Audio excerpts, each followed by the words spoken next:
Smithville Board of Aldermen meeting is now called to order. We have a lot of officers here, so Sergeant Morgan, can you lead us in the pledge tonight? You got it? All right, please stand.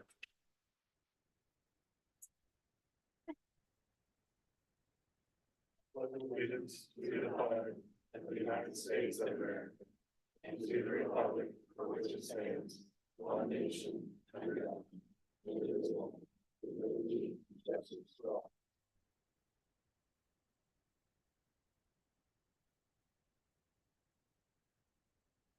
I'll change the order just a little bit. If you're, Linda, who's doing public service? You are? I'll skip that one. Since the officers are here, so May 12th through 18th is police week, and I know you got to get back to work, so. But you're leaving.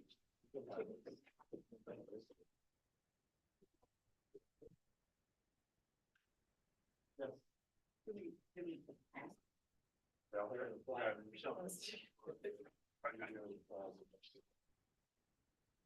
No, you get the bigger one. And she. Somebody must have bumped the camera because it's pointing towards the ceiling.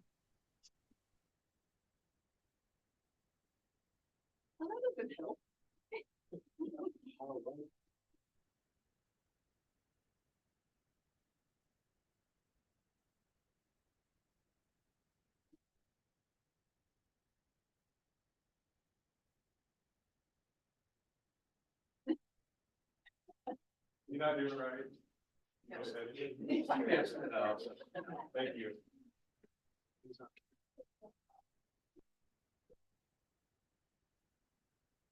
We have one for Older Americans month too, and I don't want to hand that to anybody because I get yelled at for that one too. But oh, Amy's here! Yay!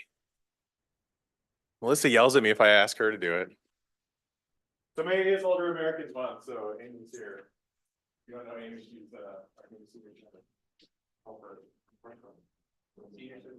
Senior Services Coordinator, officially. Been here a whole month.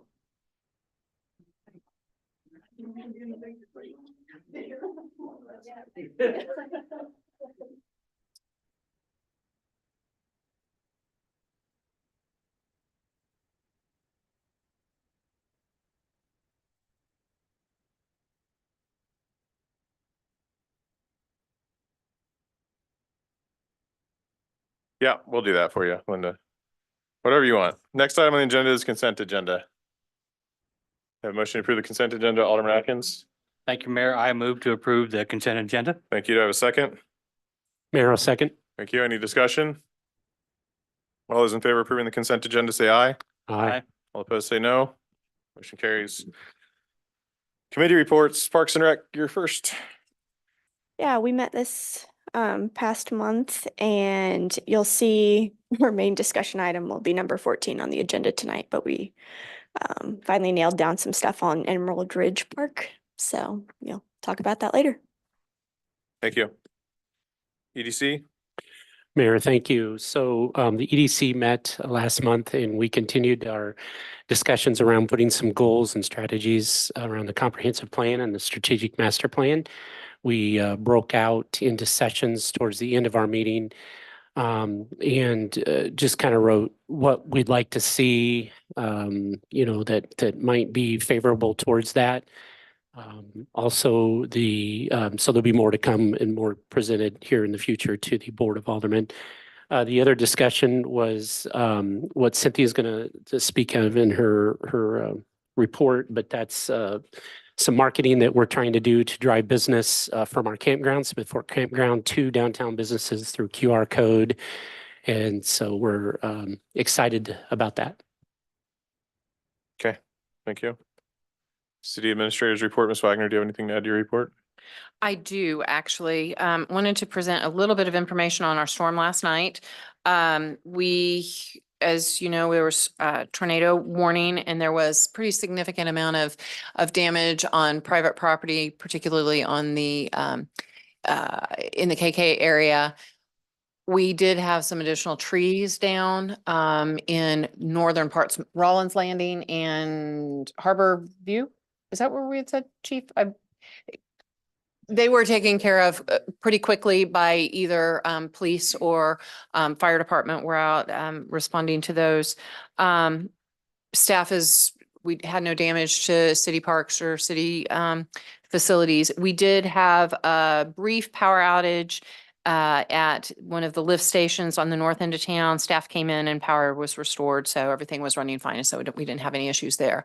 I do want to note, however, and some of you did hear tornado sirens for brief periods throughout the day. Our police department did post information to social media. That was planned maintenance of the system. We are having some issues with one of our sirens and we had a part on order. The service company was out troubleshooting and we needed to test those. So it was an unfortunate timing, we understand, but we need to make sure that those are operational.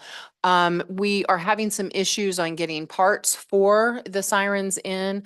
There have been parts for this one particular siren ordered, I think since October, Chief, last fall. And so we continue to work through that. If you all will recall, last year during budget discussion, one of the items that was included in future needs for capital funds was review of our outdoor warning system. It's approaching 20 years old. We need to do a good review of that. It is a sizable investment. We continue to maintain our sirens through over time. I also want to ensure that we remind everyone that the outdoor warning sirens are just that. They are for their outdoor warning. It's a significant bonus that we can hear them inside our houses. That's not what they were intended for. We want to ensure we have multiple ways to be able to get that information. So bottom line, make sure you're storm aware. And as we move into budget, we'll have additional discussions on that as well. I do want to then note a couple of items in here. I won't go into detail unless anyone has questions. The information of marketing Smithfield to Lake visitors that the EDC is doing as Alderman Hartman noted. I do want to note that the Bridge Street water line replacement, the water line replacement work did start today. A lot of that is weather dependent as well. So just want to make people aware that we will have some closures. Won't be a terribly long time, but that's the first step in the improvements that we'll do to the streetscape on the north side, North Bridge. And then finally, the City Hall meeting schedule is included in the packet, and City Hall will be closed on May 27th, and then some additional dates in here. And Mayor Boley has recommended that the July 2nd Board of Aldermen meeting be canceled in observance of 4th of July week. We'll allow some extra time there. I believe that is my report, Mayor, unless there are other questions. Any questions for Ms. Wagner? Thank you. Next item on the agenda is number 7 for its first and second. So I need a motion on the first, please. Alderman Atkins. Thank you, Mayor. I move to approve bill number 3032-24, but budget amendment number 3, emergency ordinance sponsored by Mayor Boley, first reading. Thank you. Do I have a second? Mayor, I'll second. Thank you. Any discussion? Clerk, please call roll. Alderman Hartman, Aye. Alderman Kibelski, Aye. Alderman Atkins, Aye. Alderman Wilson, Aye. Alderman Shipley, Aye. Alderman Russell. Aye. 6-0. Motion carries. Ms. Wagner, please read the bill. An ordinance amending the fiscal year 2024 budget. Thank you. Now I need a motion and a second for the second reading. Alderman Atkins. Thank you, Mayor. I move to approve bill number 3032-24, budget amendment number 3, emergency ordinance sponsored by Mayor Boley for the second reading. Thank you. Do I have a second? Mayor, I'll second. Thank you. Any discussion? Clerk, please call roll. Alderman Atkins, Aye. Alderman Wilson, Aye. Alderman Kibelski, Aye. Alderman Russell. Aye. Alderman Hartman, Aye. Alderman Shipley. Aye. 6-0. Motion carries. Ms. Wagner, please read the bill. An ordinance amending the fiscal year 2024 budget. Thank you. Next item on the agenda is number 8. Alderman Atkins. Thank you, Mayor. I move to approve resolution 1347, final plat, Mount Olivet. Thank you. Do I have a second? Mayor, I'll second. Thank you. We do have one public comment, Brent. Just as a reminder for the board and public, you have 3 minutes for public comment. The applicant's also here afterwards. Yeah, my phone's ringing. Oh, that's it, it's phone. There you go. The last time we talked about the, Please state your name and address first. Brent Path, 3405 Northeast 144th Street. Thank you. The last time we talked about this issue was April 1st. When it was time for discussion of the issue of the new development, 5 people came to the podium and voiced their concerns and asked questions. As expected, none of the questions were answered, and most of you looked at your phones or your shoes or the spot on the floor, showing no concern for the life safety issues that were being brought to your attention. The Clay County Undersheriff was invited to the meeting, as was the Smithfield Chief of Police. After hearing the doctor and his wife so eloquently discuss concerns about extra traffic in the multiple driveways that would be exiting onto Mount Olivet, excuse me, we were told with low-density housing that a traffic survey was not needed. With that information, it was brushed off to the county. The undersheriff had stated in the April 1st meeting that they did not have the manpower to provide extra police patrol of the road. According to the city of Smithville, the city owns the west half of Mount Olivet and would be therefore responsible for half of the maintenance of the road. So one could only assume that that would also include police presence. From 92 Highway to 144th Street, there is no posted speed limit sign. As I sat in the back of this room listening on April 1st, wondering why you all weren't more concerned with the actual life safety issues, it hit me. I feel you care more about the property tax you're going to gain from these fabulous large-scale homes than the safeties of the new residents, the existing neighbors, or just lake traffic driving down the road. Later in the April 1st meeting, for 27 minutes, y'all listened to and had open discussion with the HOA board of Harborview about resurfacing their pool deck.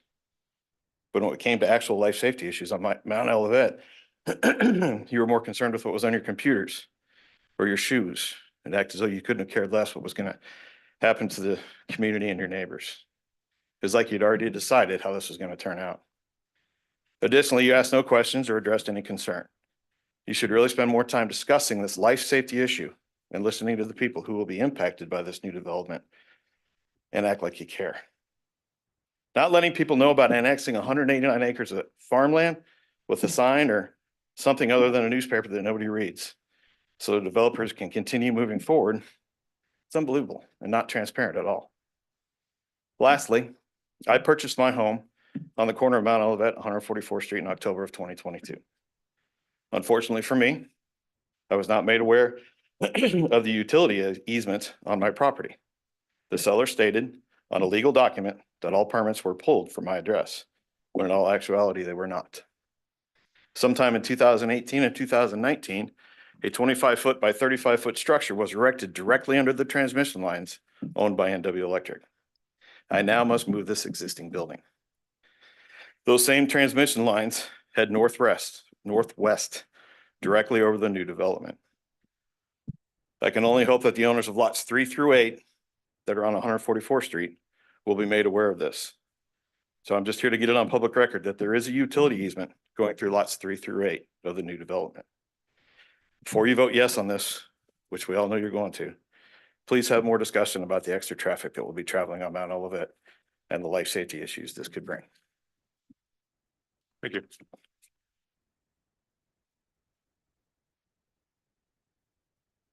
Any discussion? I do have a question. Yep. I know during that meeting, I had asked staff to, I think the discussion was, how do we look at a 4-way stop there at 144th and Mount Olivet? Is there any update on that? Because I know we did talk about that, or Yes, was it 2 weeks ago, Cynthia? We had the meeting with the county, 2, 3, yeah. something like that. Since the April 1st. Since the April 1st meeting, we've had, Cynthia's had several conversations with the county administrator. We've had conversations with, my department's had, conversations with their department, planning department, and, our public works has spoken to their highway department. We've been discussing several of those issues. Number one being the shared road agreement to get that done.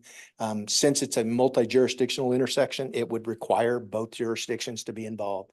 We're trying to get all those issues resolved. And with the current county administrator, she's been making things happen a lot quicker than we've experienced in Clay County in the past. So right at this point, there hasn't been any decision made or even a process of how to get the 2 different engineers or engineering issues brought forth between each other to discuss. It will likely involve doing some traffic counts to figure out who's turning and where and all that. But that's pretty standard fare when they change a street like that. But it's still on our radar. I'm sorry. Oh, yeah. It's still there. We just haven't gotten even close to it yet, because we haven't even got an agreement with the county on how to share the road exactly, who's doing what exactly. So, And I know you had shared in this, the update that we have here of the cities, I guess what we look at as far as when a traffic study is needed. Right. So you did provide that information of the percentages and what we use and Right. why one had not been done at this point there. right, it didn't even come close to our standards. That's why we deferred, hey, county wants to do one. We've got jurisdiction on either side. Okay. You guys certainly can. I later found out that theirs is twice as easy as ours. Mm. So they require 1,000 trips. We require 500. And this, using the ITE, it would only generate 330. So Okay. since it wasn't even close, that's why we weren't even looking for anything on it. Okay. So- We just want to keep the other on the radar though. Yes, oh yeah. Thank you. Yep. And Marvin, did you have something? No, that was it. Thank you. I have something, Mayor, thank you. A question. Just talk Jack, to the you should- mic you so they should- can hear you online, please. Thanks. Is this better? Yeah. Yeah. Jack, you may not want to sit down yet. I've got a couple. Heard my name come out of your mouth, so I knew I was coming up. So a couple things here is since we haven't yet designated responsibility as far as between the county and the city regarding roads, and you just alluded to the four-way traffic stop. Can we set a timeline for establishing who owns what before we begin this project? Is there a timeline set already, or where is that at? Sure. The question that the shared road maintenance agreement would address is who does the plowing? If a road collapses, who's the entity responsible, the city or the county, to fix that? We've had various and sundry issues throughout the community. The most recent one and biggest one was probably up on 176th Street. You may recall over there off of H&H Lake Road, between that and the County Line Road, it's 176th Street on the north side, the unincorporated part, it completely collapsed and dropped about 2 feet. City worked on it once, then the counties worked on it again. So all of those scenarios where we don't have the agreement, the maintenance on catastrophic stuff, that's our biggest concern. So what we're trying to resolve those now currently. If anything happens, the city and the county, until that agreement happens, we'll have to figure out who's going to do it and how, and do it quickly. Because if a road collapses or something, then we've got to address it at that point. But in this instance, they have to build the road to our spec before we annex it in. No, On 144th, they're overlaying the yeah, road well, ahead no, of it's, time. all the annexation is done. Right. They have to construct those road improvements in accordance with the agreement. And that is 10 building permits in no more houses until they And complete it. and like you said, the annexation's done, therefore, for a police question, it's now ours to patrol that Right. section. Right, and it's, for example, you may recall, we had issues at Lakeside Crossing subdivision out there.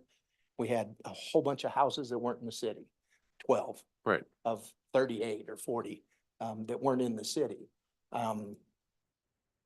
The city handled all the maintenance of the road, but when it came to jurisdictional issues, if a crime occurred at that house, burglary occurred at a house in the county, the sheriffs had to respond. If it was the city, we had to respond. So there are some of those issues if there's something that happens on either side, but if it's on the road, I think Jason could clarify, but we already have an agreement with both Clay and Platte County. We respond where we need to make sure that public safety's occurred if there's an accident or anything like that. And obviously the speed stuff, if they're speeding or other issues, any police officer in Missouri can write a ticket. If they're within their jurisdiction, they see it, they can write it. If it's on the part of Mount Olivet that's not in the city, they certainly have the right to write a ticket to the state instead of to the city municipal court. So Okay, so going back to the shared road agreement, when do you project that to be resolved? It's moving much quicker than it has in the past. Alderman Russell, when we met in April with the county, we outlined a timeline that we would have internal discussions and then discussions between the county administrator and myself based on staff in order to bring something to our governing bodies, hopefully this summer. Recall though also, like Jack said, it's a shared road maintenance agreement. It really focuses on that. I think the important thing here though is we had good conversation with planning staff and road maintenance staff and the county administrator following this on processes and moving forward. And as Jack had indicated, the county administrator is, I think, about 2 years into her job. We've been able to have very open communication and discussion on those issues, everyone wanting to move forward in the best interest of those involved. Okay, thank you. And another thing too, Jack, on the, you referenced in a little bit of provided from Cynthia, a background and Alderman Wilson alluded to it as well, on the Institute of Transportation Engineers, which average peak hour generation factor is 0.79 trips per dwelling unit is what the computation that you provided is. And that, I know we spoke a little bit briefly before this meeting, that's a average generated by city, rural, county, everything together, right? 2-lane, 4-lane, is that everything? Yeah, it's not based upon the road itself. Okay. No aspect of the road. Okay, It's what that type of use generates. okay, So if it's in this case, single family detached housing, what they generate. And it's the most intensive residential traffic impact by dwelling unit is single family detached. If they're attached, it's a little bit lower. If it's a multifamily, it's even lower. You may have more total vehicles because you've got denser stuff on those, but you have fewer trips per unit, if that makes sense. So on average, the average home that's detached housing, whether it's in unincorporated Clay County or in the city limits, the average is 0.99 or 99. 9.99, sorry. It's almost 10 traffic trips per day. And that includes going in to work, coming back from work, going to the store, 2 people leaving, whatever. The average is 10. And our that's per, yeah, that's per household, not Yeah. per per driveway, dwelling right? unit. They Okay, use the term dwelling unit. okay, so that's separate from driveway, right? Because there's Right. 2 driveways together? Yeah. Okay, and that is what they generate, correct? So that's not in addition to the traffic that's already on Mount Olivet right now? Correct. Okay, so that's in addition to, so we don't, right now, we currently do not know the traffic impact or the current traffic levels on Mount Olivet, correct? That we're adding the 0.792, right? We don't know what that Yeah, number is. there was no traffic counts done in Right. that area. I don't think the county has them. We didn't do one. We Okay, didn't ask the developer to do one either. okay, I will also state, if it's inside the city limits, no county around it, we would do the same thing. We don't base it on existing, we base it upon what they're bringing to the table. Once we do that, if we trigger one, then all those numbers you're talking about, they occur in those studies. Because the traffic level is such that in our transportation master plan, it says if the ITE is in 50 and 500, as you saw in there, that's when one is triggered. If it's less than that, it's basically negligible and you don't need to do the full studies. okay. Thank you, Jack. Yeah. I don't have any further Before you sit questions. down, Jack, Oh. I want to go back, when you're talking about the shared road and the gentleman there responded, commented that there were no speed limit signs.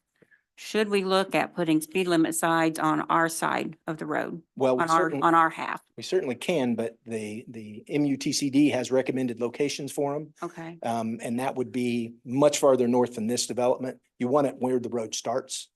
So people know. Because if they turn south on 92 and have to drive a half a mile to get to a speed limit sign, doesn't really do it that much good.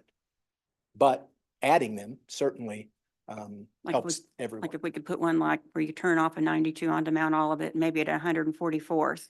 Yeah, You know, where, yeah. where that intersection is, if we could at least look at putting them on our side of the road. I Right, think yeah, that would and at we least certainly can. help. We certainly can. And I think that this will be another item that we take directly Okay. with the county highway department and our public works.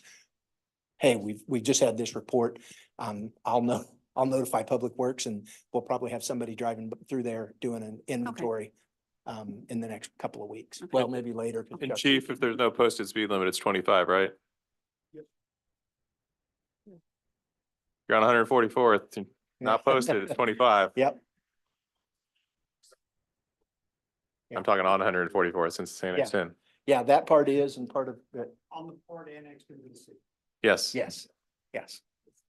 Yeah, clarify, make sure it's the Right. city. Yeah, I- the city street. I would suspect that the road, given that when you get south of the city a ways and given the hills and curves and no shoulders and the like, that it's probably a 45. It's yeah. That's probably what County, it is. county typically is 45 Yeah. on gravel and. Yeah. And you, Now, I will freely state north of 144th to 92, you know, that's straight Pretty and straight. easy and that's where you get speed. Yeah. If people aren't afraid of driving, they drive fast. So between, are we talking about between Mount 92 and 144th on Mount Olivet, or are we talking on 144th? Well, both. we're talking about. And both. only so it's only the west half of Mount Olivet on this properties in the city, so we can put signs there. Right. And the north half of most of 144th is in the city. Some of the south is, but not all of it. Okay. Thank you. Near the ranch, that area is. Yeah. It's all of ours, yeah. Any other questions for Jack? Chief, Cynthia, anybody? No, everybody good? All in favor of approving resolution 1347, say aye. Aye. All opposed, say no. No, Motion carries. Next item on the agenda is number 9. Alderman Atkins. Thank you, Mayor. I move to approve resolution 1348, support of an application to the TAP grant. Thank you. Do I have a second? Mayor, I'll second. Thank you. Any discussion? Mayor, I have a discussion on here, Yep. if you would, please. The question that I have is that, I know we discussed earlier about, backing off some on some of the grant applications. I guess I'll probably just table this issue until we get into, our retreat. So I don't have another question. I right think now, this Mayor. is one that was submitted probably 3 years ago, Gina. Yeah, this is one that we submitted years ago for a project that's already in budget this year. Oh, the three that are on the thing, dear? Okay, Yeah, okay, they're older submissions. okay, okay, then Yep. I misread it. Thank you. Any other questions?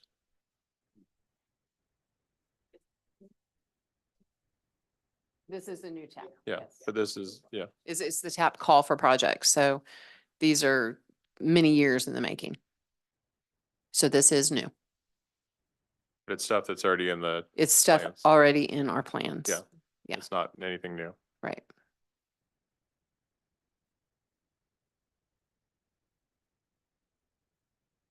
Any other questions? All those in favor of approving resolution 1348, say aye. Aye. All opposed, say no. Motion carries. Next item is number 10.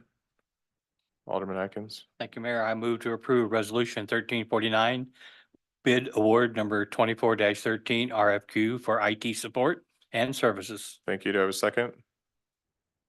Mayor, I'll second. Thank you. Any discussion? All those in favor of approving resolution 1349, say aye. Aye. All opposed, say no. Motion carries. Next item on the agenda is number 11. Alderman Atkins. Thank you, Mayor. I move to approve resolution 1350, amendment to employee compensation plan. Thank you. Do I have a second? Mayor, I'll second. Thank you. Any discussion?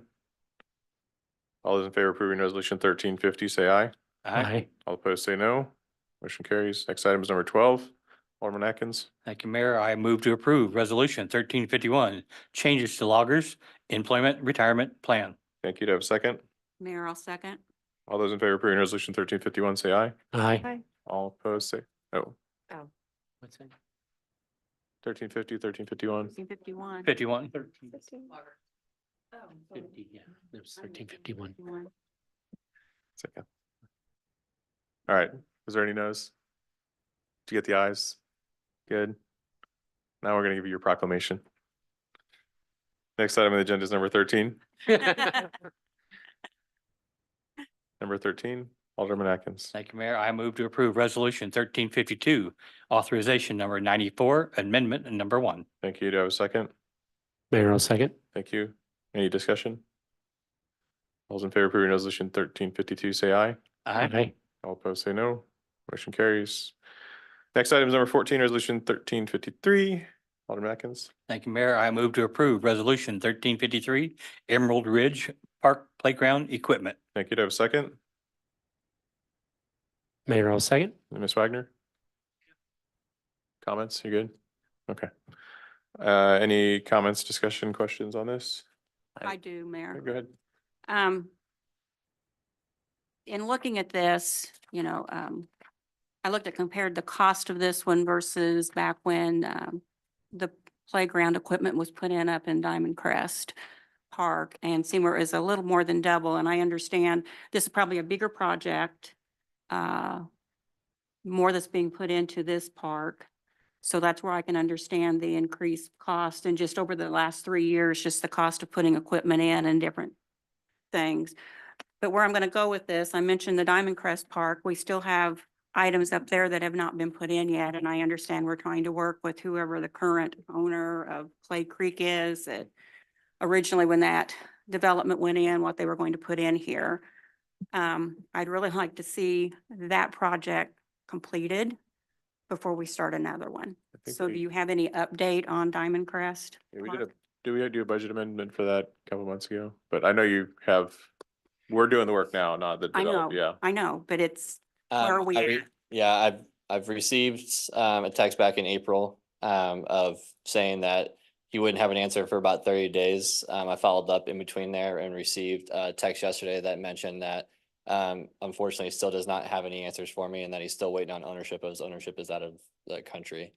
I've been pushing, I have multiple texts and emails with them, and I've had meetings with Cynthia as well on we want this to get done. I think the only thing left right now is the parking lot, as we've allocated 90,000 for the restroom and shelter. And so I think I had a bad day, and I went in Cynthia's office a couple of Mondays ago, and I said, Cynthia, can we just move forward and do it ourselves? And so as soon as I say that to them, and then I all of a sudden start getting text messages back that they're moving along, trying to get answers. So When do you think the bathroom's getting delivered?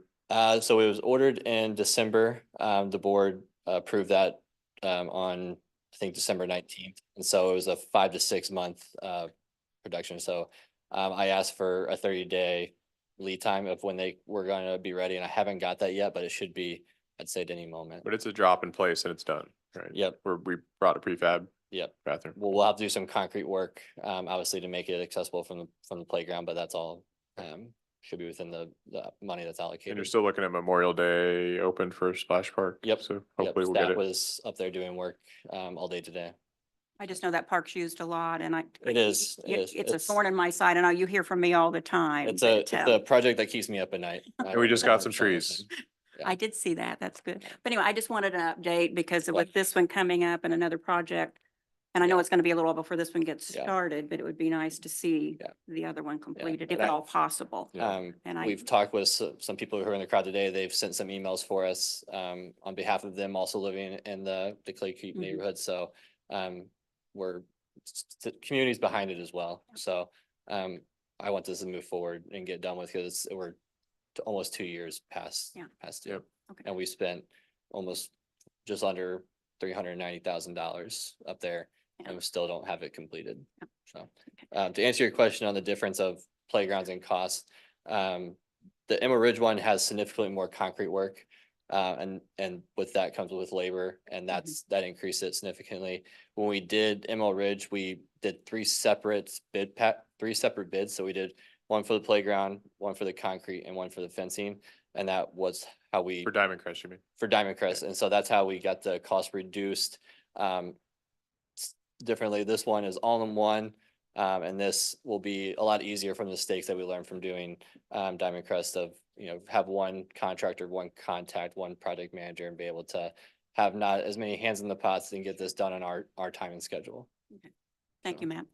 Matt, I have a question for you. Yeah. So this has got handicap compliant, swing set, if I remember right.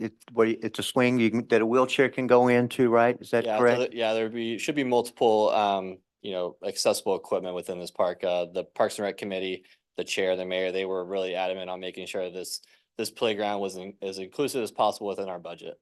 Okay, thank you for that. The question I have is about vehicles getting to there. I mean, we're gonna have someone to transport the wheelchair, right? To get there, and also for parking, like it's just on the street there with really not designated parking. It's on the curve there. Yeah. But there's really not any. Is there gonna be some striping? Is there gonna be a ramp going down off of down the street for multiple handicapped people? I'm not sure how many we're talking about. Yeah, so great question. So I met with, during the whole, yes, so this is the swing here, but during that whole discussion, that was a comment that the Parks and Rec Committee brought up. And they had me meet with Jack in development, and we went over what we were allowed to do. So it is gonna be street parking, and we are gonna designate one handicap spot. And then we would extend the existing concrete to the road where a ramp would be able to lay down on that concrete, and they would be able to exit the van that they would be in. And then part of the cost in this is bringing a sidewalk down from the play set down to the existing sidewalk, so to make it ADA accessible. Okay, Matt, thank you. Thanks, Matt. Anything else from Matt? Mayor Matt, thanks for your work on this. I know back in 2020 when I believe the parks sales tax was on there, and I sat in on 21. I know this was a discussion that we began. So I think the Parks and Recreation Committee did a good job on kind of vetting the whole process and looking through that. And I'm excited for the residents there, and not just the residents. I mean, anybody could use it. It's a public park. So. Yeah, and that was the goal of the Parks and Rec Committee did a lot of work on this, and it was kudos to them for spending, if you saw in the packet, we were working on this since January of trying to find some extra funding, but ultimately didn't succeed on that, but we're able to work from July all the way to now. They took their time.